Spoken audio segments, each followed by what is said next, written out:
I'm going to talk about three very new and emerging, rich, and often interactive ways of telling stories that could end up changing the way we consume news. A little bit about me first. I'm Apurv. I am a computer science degree holder, turned rock music journalist, turned crime reporter, turned travel journalist, and since the last 5 years, I've been editing a site called marketguy.com, which is an online community of folks from business schools. And I work with a team of software programmers, designers, statisticians, mathematicians, community managers, and journalists to do analytical journalism of the higher education space. So, onwards. So why do people become journalists? Well, I know why I became a journalist. It was because of my love for writing. And while writing remains the top reason why people become journalists, there are clearly other reasons too. And what are the reasons behind these reasons? The biggest reason is that there are only three dominant ways of telling news existing in the world today. There is the text article format, and there is the video format, and then there is the photography format, still photography. Of these formats, the text article format has been around for thousands of years.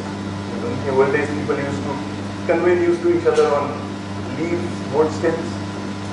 While the other two formats, video and still photography, they've been around for collectively a couple of 100 years. But something has changed in the very recent times.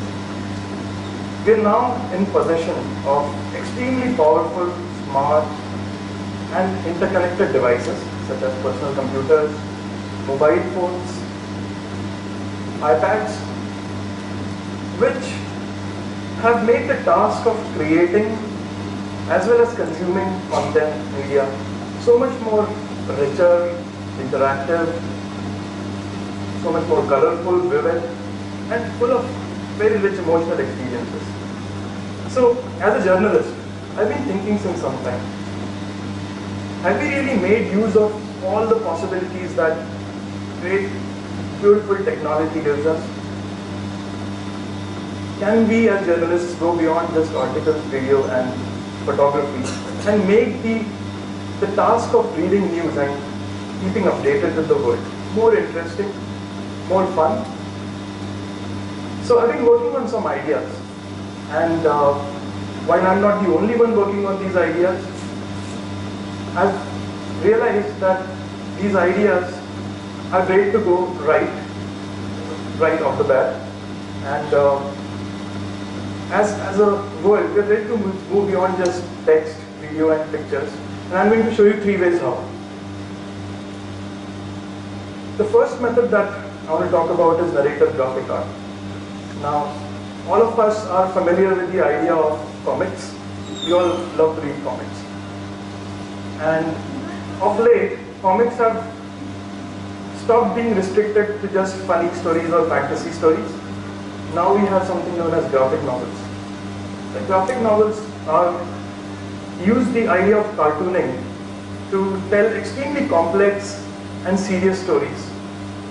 Some of the earliest examples of graphic novels that we must have grown up with are things such as Panchatantra or Amar Chitra Katha. But of late, complex English literature, modern literature, popular literature have been recreated in the comic format, and they've been a huge commercial success, not just with kids, but with very mature adult audiences.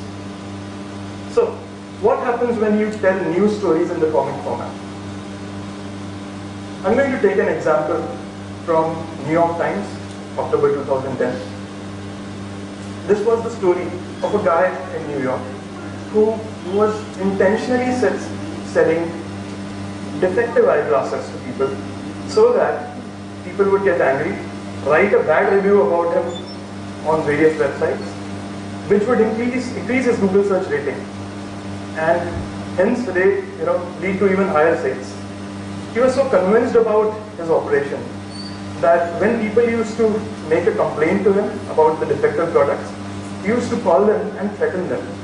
I'm going to kill you, and I live just 2 blocks away, and you're not going to be alive unless you take back your complaint.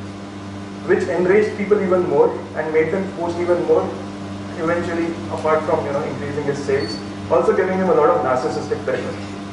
So when the New York Times reporter got to the bottom of the story, instead of putting it as an article, this is what he did.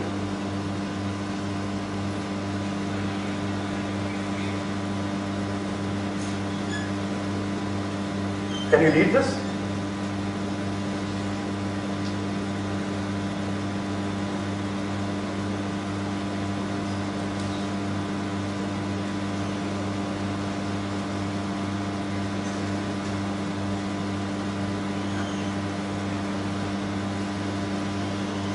Now, examples of what is now being known as comics journalism aren't many out there, but it's an emerging form. Now, one question: what can comics journalism really do that text, video, or photographs cannot? You see, as journalists, we come across a lot of interesting stories out there. Text, video, or photography formats are very limited in the kind of stories they can accommodate. Take the example of a lot of places where people like you or even videographers or photographers cannot reach. Take the example of children working in firecracker factories in Chennai. What is their plight? What sort of hazardous conditions do they work in? Or take the problem of human trafficking, women being kidnapped and sold as slaves in Arabia, East Europe. What is their condition like? How do these crime syndicates really operate? There is no way to really get to the bottom of this and get visuals. But when a reporter goes out and reports it, he can come back and draw that entire thing as comics and provide visual context apart from the facts of the story, which to us readers tells a much better way of relating with the space and the situation of that story than what merely a written article can do. So that's the first format that I want to talk about today. The second format I want to talk about relates to data. Now, lately what has happened is the power of computing has increased by so many leaps and bounds. Not only can we process huge amounts of data using normal computers, normal laptops, but the ability of computers to also present great, dazzling, beautiful graphics is also increased by so many leaps and bounds. Now, as journalists, we keep getting rid of a lot of data. और data आता है हमारे पास populations के ऊपर, development issues के ऊपर, geology, science and technology, governments, politics, and with WikiLeaks now being such a huge phenomenon, there is so much data available about international governments online that we journalists have absolutely no idea. I mean, it would probably take 20 years for all of us to process that data and really bring out the interesting hidden deep insights.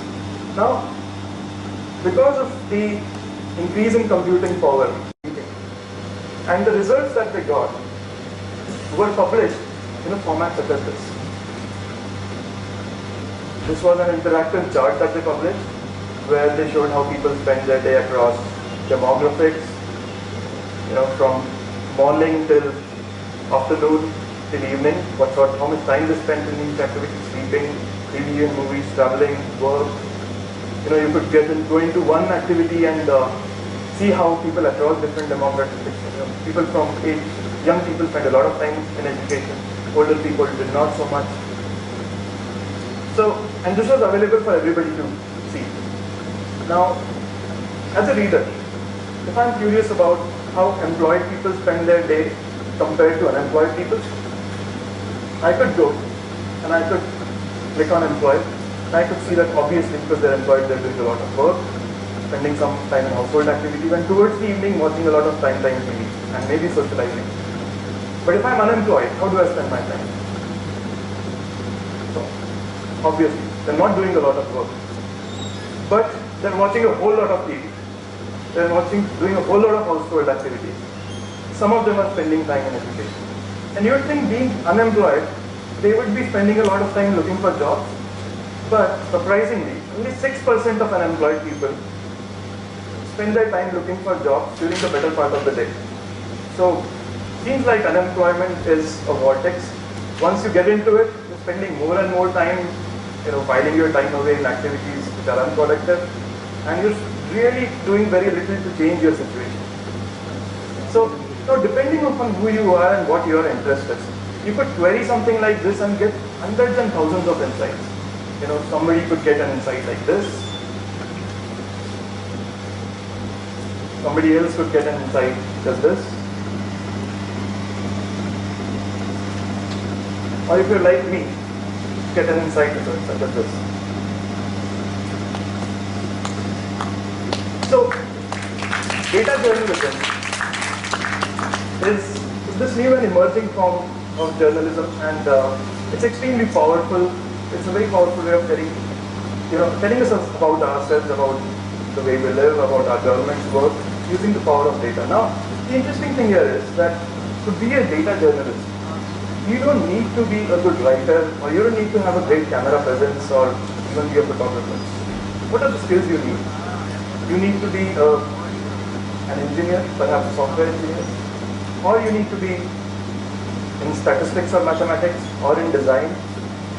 And you need to have all those skills apart from your standard journalistic skills of investigative research, maintaining sources, being true to the accuracy of the information that you have. So, another significant thing that data journalism is doing is it's changing the backgrounds of people who are coming into journalism. And I envision that in the next 5 years, we have entire news agencies such as Reuters or AP getting into data journalism full time with a lot of hiring of engineers, designers, statisticians working on this particular problem. So that's the second format of telling stories I want to talk about. The third one I want to talk about relates to Facebook. Young people are addicted to Facebook. I'm sure you are, so am I. And Facebook has more than 500 million users. The way we interact and socialize with our networks. Social networking sites or email services such as Gmail, Facebook, Twitter, MySpace, they've also invented a new medium of content sharing, a new medium of sharing knowledge, known as timeline feeds. And what is a timeline feed? A timeline feed is an active chronological scale where events keep getting recorded at the correct time whenever they take place. So for example, I poke you, and then you super poke me, and then I kick you, and then you tag me in photographs. All of this information coming in a timeline, getting updated as it happens. So I've been thinking, since so many young people spend time on Facebook or other social networking websites, why not use this medium, or why not explore this medium to convey news, to deliver news? So I've been working on a prototype. I'll take a recent example from last week when American and French forces attacked Libya, bid to throw out dictator Gaddafi. So suppose you were surfing Facebook and you were looking at what your friends were up to, and then this appeared. 3 important news stories about the attack the moment after they happened. And suppose you wanted to go deeper into the first story and see the details of that story. You would click on see details, and this is what you'd get. That news in more detail with all its facts. You could look at the photos related to that particular news story. Go as deep as you want into that story, depending on how much you're interested in that issue. Suppose you wanted to read the last story and read it in detail. You could click on see details there, and you could get a quote of the key person who criticized the actions of America, even along with a video where he's actually making the statement in front of you. You could click on that person's profile, and you could be taken to a page where you can research previous news stories that he's been involved with.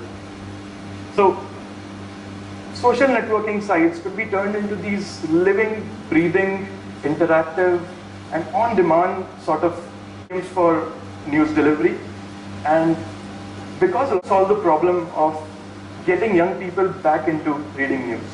It's a problem across the world, Young people are not interested in news. They're not interested in participating in the democratic process because they don't. Gaurav very well illustrated to us, are shying away from the democratic process, not keeping abreast of events around us and how they affect us, in its worst possible scenario, could lead us to anarchy. Because if we're not participating in the process, we're not electing our leaders by voting, somebody else is doing that for us. Perhaps 20% of the population is deciding on the behalf of the rest 80%. And used to, and in a way that's fun, interactive, would end up solving the problem of getting young people back to news. So there you have it. 3 very new ways of learning about the world around us. And I envision a world in the future where newspapers, TV channels, or photo sites will not just be static content delivery mechanisms where you are the reader and everything is coming to you. There will be these very living, breathing software applications where you won't just be a reader, you will be your own narrator. You will be your own reporter. And as journalists, we'll bring the facts to you, we'll put it in front of you in very, very interesting interactive methods and leave the rest to you. A significant thing here is, will it be writers or will it be, pretty faces, pretty camera-friendly faces of photographers who will be doing this sort of journalism? As I said, future journalists will be software engineers, designers, people across these various profiles. And I can see that newsrooms of the future will contain people from very, very extremely multidisciplinary backgrounds, from all sorts of backgrounds. And the diversity in a newsroom, I think the only place that will beat it will be a university. And the way we consume knowledge, the output of such a newsroom will end up changing the way we learn about our world, increase our understanding through ways we could have never imagined before. So that's what beautiful journalism is about. Think about it. Thank you.